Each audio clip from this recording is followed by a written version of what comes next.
Hello Bulldogs, good day to you all. I'm Ted Hangstrom and these are the announcements for the next 2 weeks that I've decided to share with you all. Midterms are coming up. That would be, of course, your mid-quarter, exams, stuff like that. We would like to let you all know that you guys should be focusing on your schoolwork so that you can get good grades on those. Coin Wars has been extended to the end of September. That is amazing. I had a lot of fun putting all my coins inside the bucket. Remember to put your coins inside your class bucket and dollar bills inside of other classes' buckets. Take off points away from them and get points for yourself.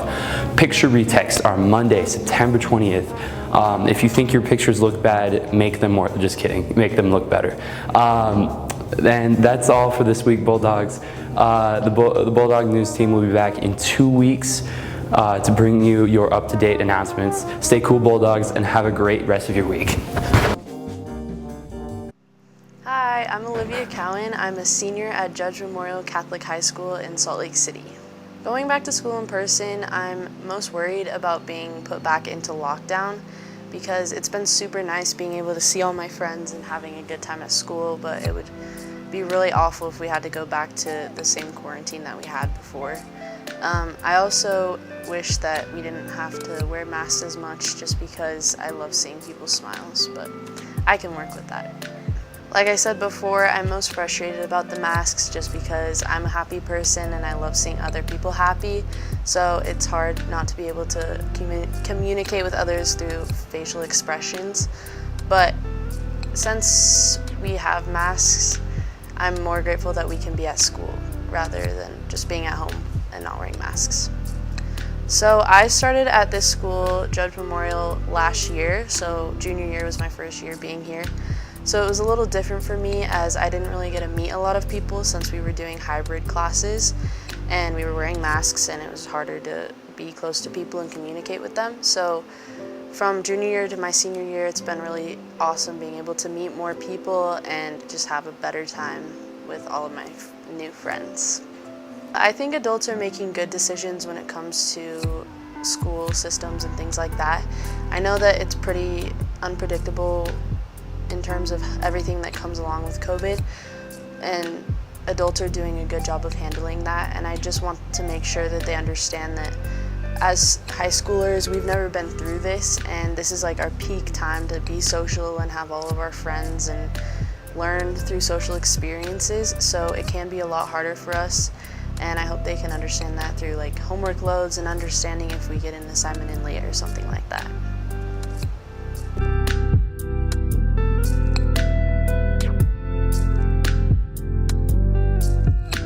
Let's go Judge! This was a girls' soccer game against RSL Academy on August 31st, 2021. As you can see, the student section was super excited to come out and support. The game stayed at 0-3 for RSL for a majority, but the girls fought hard. And there's our star goalie, Kate Borgmeyer, committed to play soccer for St. Mary's College next year.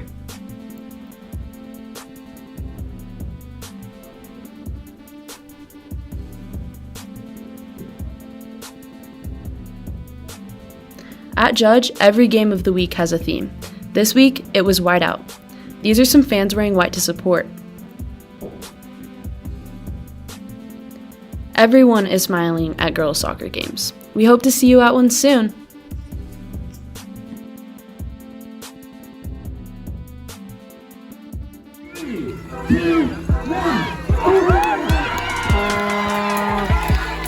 This is mountain bike racing. And for 10 weeks every fall, teams from all over the state come to compete. It is enabled through NICA, or the National Interscholastic Cycling League. This is the 10th year, and Utah NICA has grown from 325 participants in 2012 to over 5,000 student athletes. Judge is part of SLC Composite, combination of schools without enough kids to form their own teams. We've been riding since May, and we've gone to some really beautiful places and a bunch of fun trails. Most recently, We had a race at Snow Basin and to come third in our division. We are looking forward to Vernal this weekend and are stoked for state and regionals later.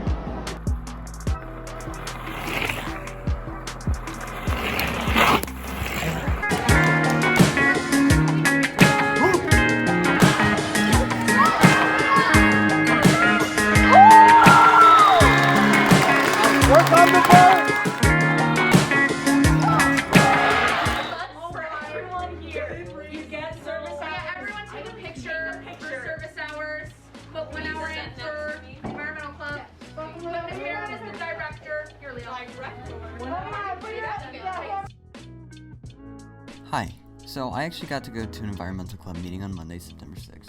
Now, despite what you might think, it was actually a lot of fun.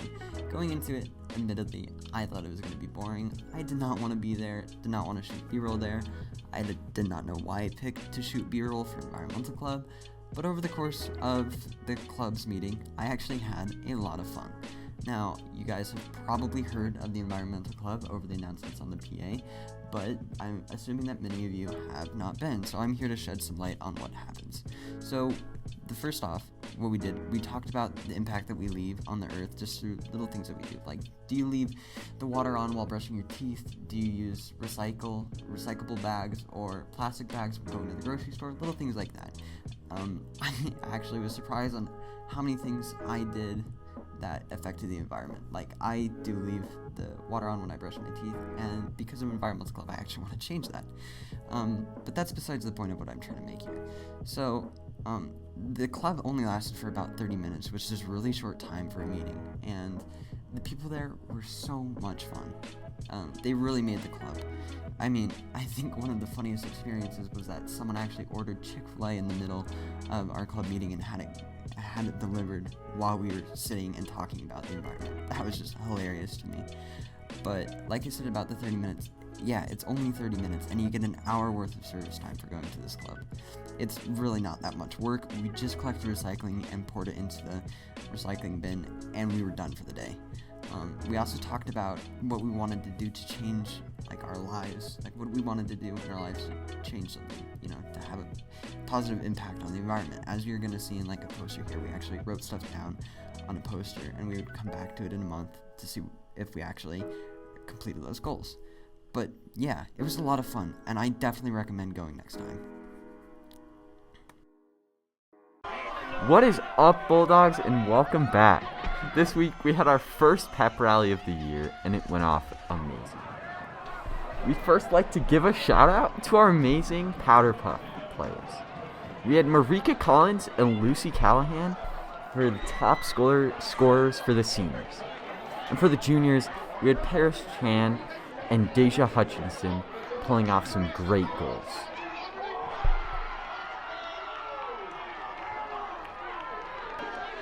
We'd also like to give a big shout out to all of our dancers from both the men's and women's dance teams. Thanks for hyping us up as always.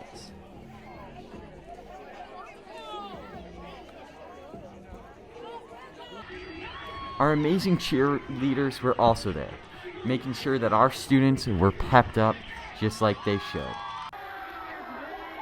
We'd also love to give a shout out to Joey for pulling off a win for the seniors in those games.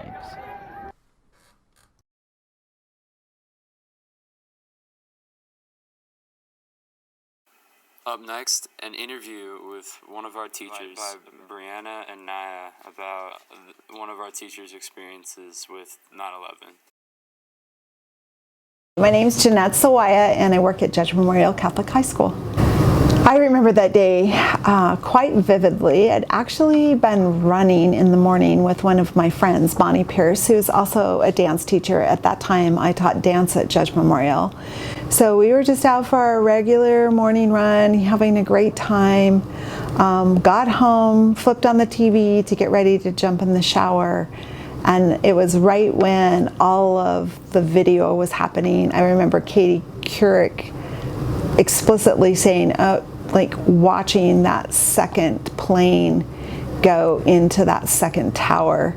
And for a while, it took a while to really understand what was happening. But once I did understand what was happening, I got on the phone to my friend Bonnie, who I'd just been running with, because they were also going to New York. We were going to New York, I think it was 24 days later, to take students, theater, dance, and music students, to explore New York and take classes there. That day, we all gathered early in the morning to just say, is this for real? Is this really happening? So the whole day was just about processing. We had a guide, her name was Terry, and her husband was captain of a station, and unfortunately lost his life in the second tower. Billy was his name, and we used to go out with Billy on our previous trips all the time. Terry and Billy we would go to restaurants together, and they'd help us get all around New York. And Billy had gone up in the second tower, and because he was the captain, he was the last one out. The way it really impacted us was really thinking about Terry and what she was going through at that time. And then, of course, family and friends who had relatives there, students from Judge who were affected, who had relatives there. But the one thing that really helped us is we went to several Broadway shows, but every single one of the shows that we saw, the cast would come out and they'd chat with us. They told us thank you for coming, for supporting New York, for supporting America and keeping the economy going, because New York literally shut down. It was really touching, it was really wonderful. So to have that connection, that human connection with these people who seem unreal when you see them on stage was really beautiful. But the kids from Lourdes made cards. We went over to the fire station where Billy was captain, and we sent them cards from not only Judge Memorial students but from the children over at Lourdes, and we brought them also a bunch of other Judge shirts and different caps and things like that, and just told them how much we appreciated everything that they did for us and fighting and possibly losing their lives. It was a really touching and emotional time for us at that time.